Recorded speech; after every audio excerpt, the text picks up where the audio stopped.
new and old.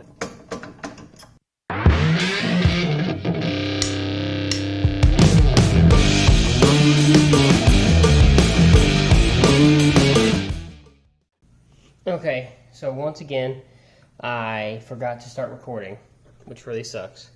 So, what I've done so far, I'm in the process of replacing the carrier bearing right here. So, as you can see, it's pretty bad. And I'm also going to need to replace these hubs. All the trouble I went through with all that stuff, and these things just suck. Every time I go for a ride, they get loose, and I think it's just because they're aluminum. They've probably wore down on these splines so much because this is steel. I just think it's time for a whole new set of hubs and axle. But I wanted to get ahead of myself when I get the new stuff in, the new carrier bearing, so I started taking apart most of this rear end. All I did was take the two wheels off. I already took off the chain, which I showed you how to take those on and off with the master link. Which is right here. I also took off the sprocket, which is right there. It's just 4 bolts. You have to have I think it's a 17 millimeter and an Allen wrench on one side. So 17 millimeter this side, Allen wrench on this side, and you just hold it. I took off the rear brake caliper. So you guys, I did a video of how to put one of these on. This is a brand new one, but as you can see, because this hub is so wore out, or the axle is so wore out, it ate into this brake thing, which is pretty crazy. I've been having the hardest time getting these bolts out here because that is what was hitting on the brake thing, on the brake, whatever was scraping. So I can't even get this off. So basically, the top of this was wore down. That's what was scraping on this. So it was hitting the heads of these Allen bolts and basically wore them down to where I couldn't even get one of these things in. I couldn't get a regular Allen wrench in.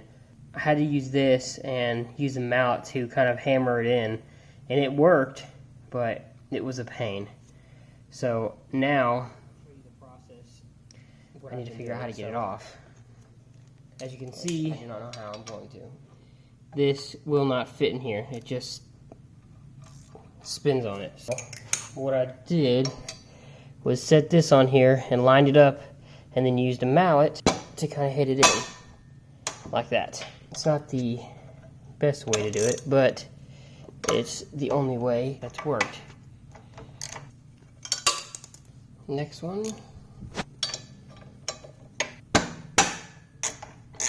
So I just noticed something over here. Not sure what this is from, but look at how much this has been ate into from something on these. I would assume, no, it's not that. I don't know what it is. What would be hitting that, or what was hitting it at some point. As you can see down in here on this, my brake has been wearing into that, but I should just have one left here, yeah. What else is holding this on? There should be nothing, so I'm going to go ahead and take a mallet and tap it off, just like that. And it should just slide off. I probably definitely need a new one of these. It feels pretty rough. Let's move on to the next one here. I don't think I can take this off. This is what I have to have this for, the wrench that I had to order. So, man, there's just chunks of metal coming out of this thing. As you can see, this is not how it's supposed to be. I'd say that's pretty bad. I'm going to go ahead and loosen these. I've never taken these out before, so I don't know what that'll do. I don't know if I'm supposed to take them out.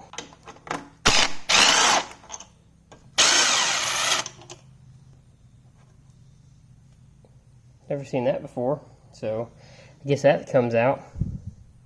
Probably just a rubber seal to seal that in there. When I get the new part, I will show you guys, or I may even put it into this video. will say it's taped up pretty good.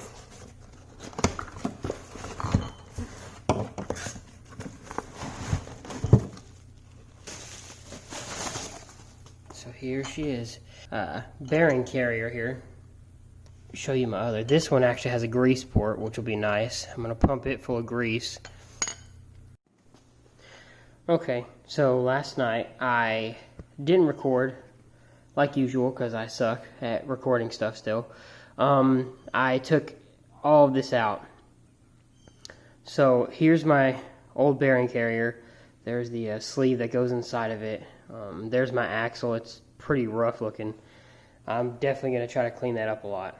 I had the hardest time getting these two parts out, which I ordered these two wrenches for those two, and I had to put a lot of pressure on these things to get these off.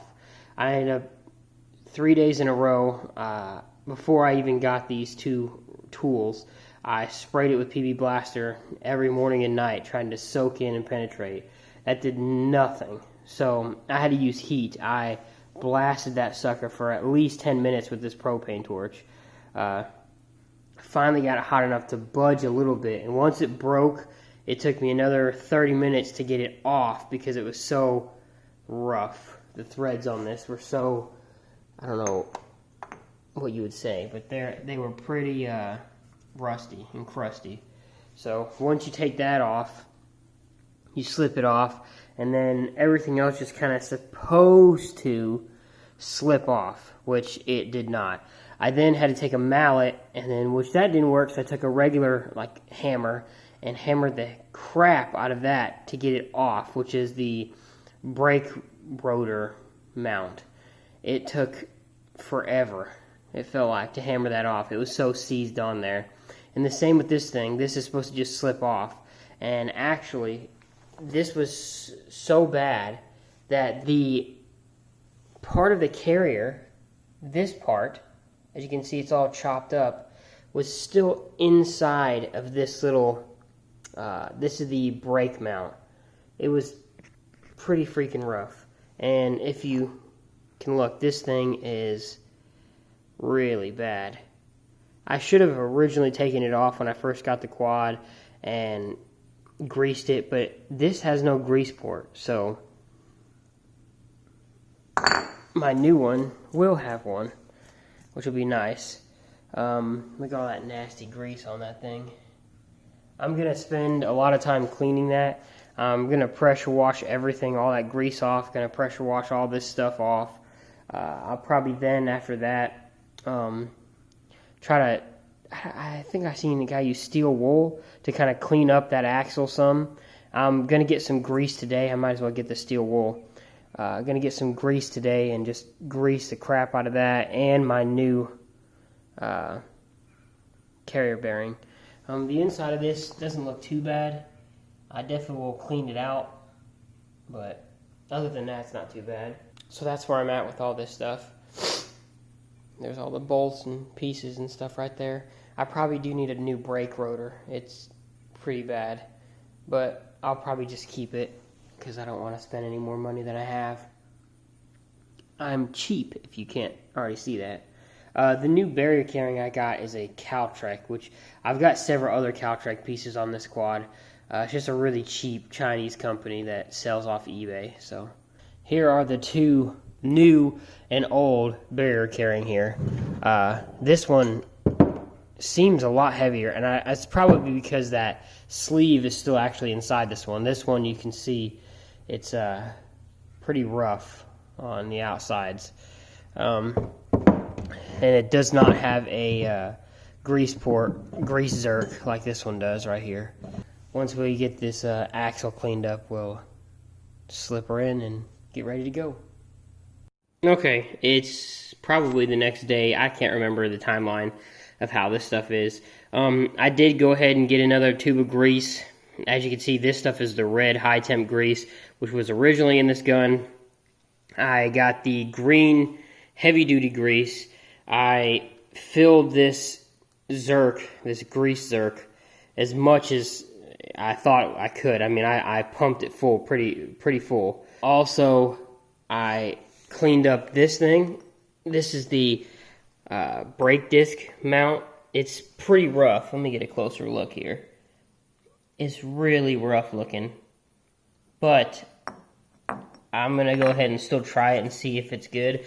I pressure washed it, cleaned it. The axle, as you can see, is a lot cleaner. I got some steel wool, cleaned everything off, pressure washed it, used that steel wool to get all the little cracks and chunks or whatever off.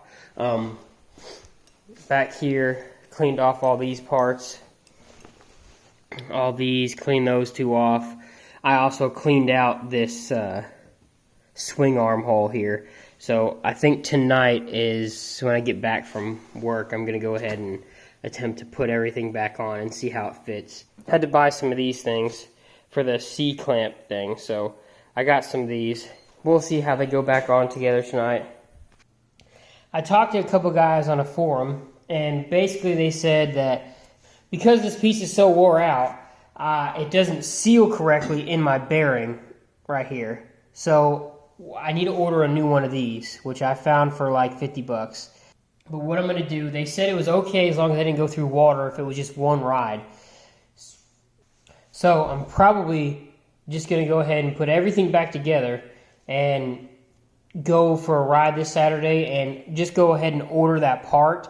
That way I have it on order, and then whenever it comes in, take all this stuff off and replace it. But as of right now, this is the process, the next couple steps of what I need to do. So I'm going to go ahead and slide this in, and this just goes in here like this. I have pumped it full of grease. I don't think I need to grease anything else. I will be putting grease on these outlets here on both ends, but for right now, I'm not going to do that. I'm going to go ahead and put this in here. I did notice, and I don't know if it's just this one, but this is a O-ring off of the old one. And there isn't an O-ring on this one, which is kind of weird. So I thought maybe I could put this on here, but it's not fitting correctly. So I guess it's not supposed to go on there? I don't really know.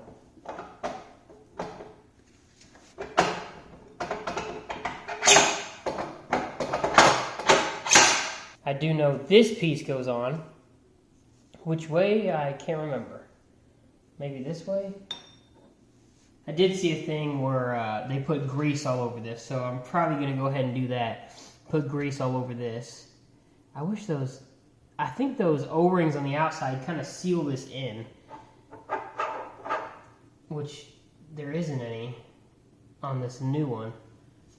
So hopefully that still works. Don't know if it will or not, but I guess time will tell. But this should just sit on this. So it needs to go like that. And then you put your C-clamp on with your C-clamp pliers. Like this is right here, and it goes right there. It does have some lettering that says outside on the edge here, so put that face on the outside. And I'm just going to use some of my red high temp grease that I have that's sitting right over here, because I replaced my grease tube, so I pulled all this grease out. I'm just going to go ahead and use this to smear some on here. I don't know if I'm supposed to or not, but I'm going to. Now that that's all greased up, go ahead and grease the outside edge of this thing too. And now that that's done, I should be able to put this on, which I don't know if this has an outside or not.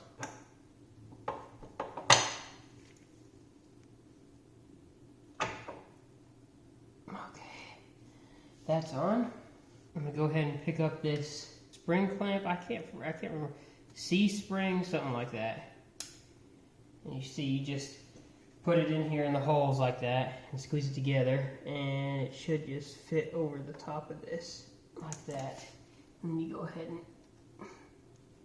and make sure it's pushed on all the way like that. Now that can't move anywhere. Oh yeah, you see that's how that works. Okay, so now this piece, I think we can go ahead and put the axle through now. And I'm going to go ahead and pack this side with grease also. Any leftover grease I think is fine in here. I'm going to go ahead and grease my axle. Go ahead and get this side of the seal over here too. And then comes the fun part. Putting the axle back in. And then you can try to push her through.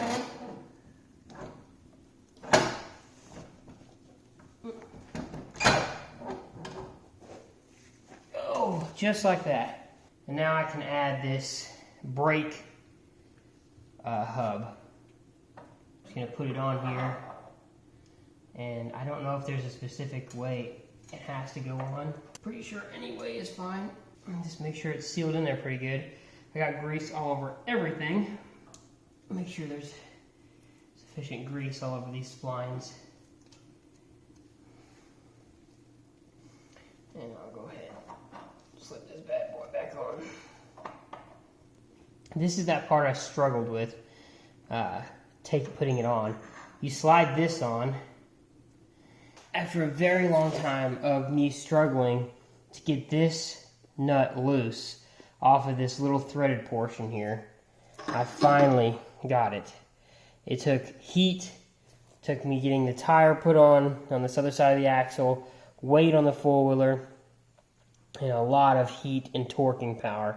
But I finally got this thing loose, which it's now loose enough to slip this ring on, the C ring.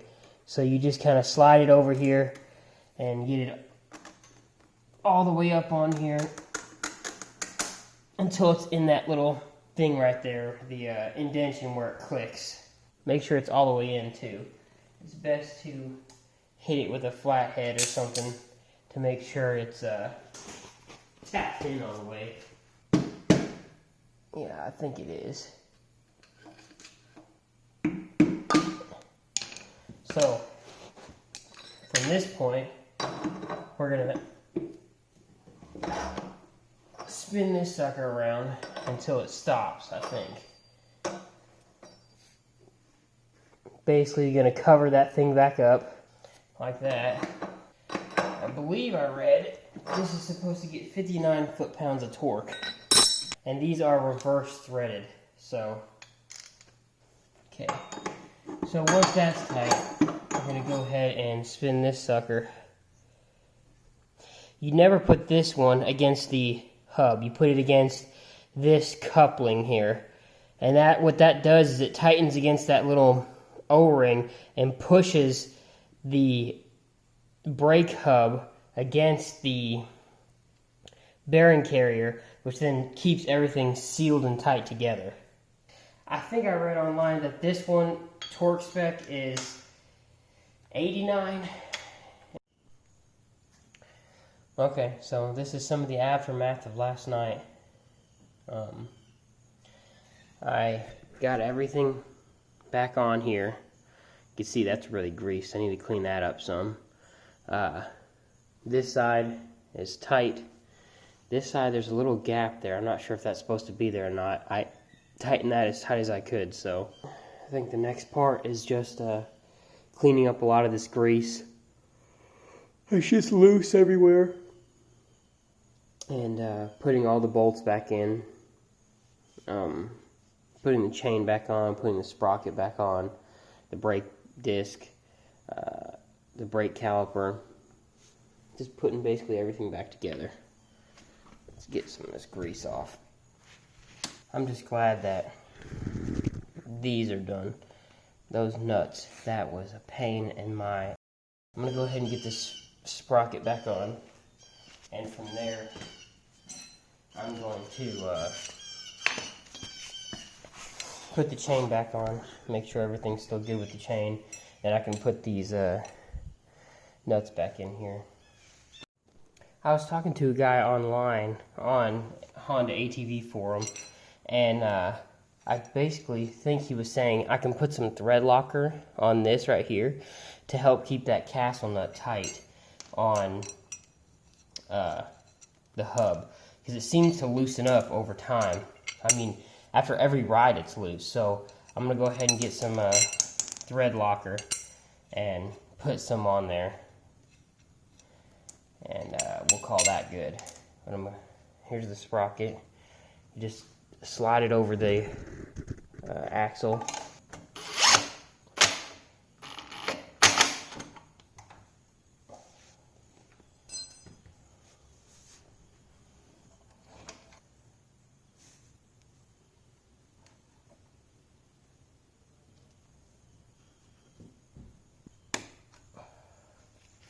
Now, chain and sprockets all on.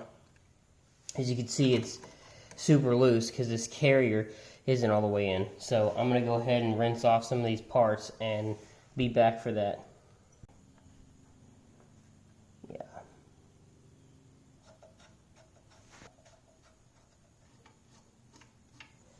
So I'm going to go ahead and tighten the carrier.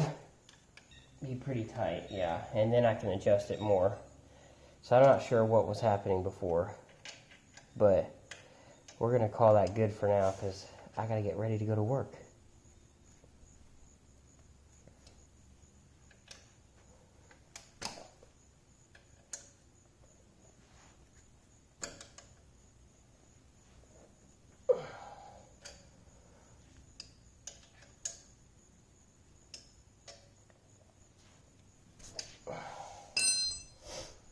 Alright, chain's back on, sprocket's back on, seems to be tight, seems to be in the correct spot right here where I can still keep adjusting it. If you like this kind of content, you want to see more, just subscribe, and up here in this corner is my newest video before this one, and up in this corner is my build playlist. So if you want to start from the very beginning and watch how I progressed, that would be that video. Alright guys, thank you.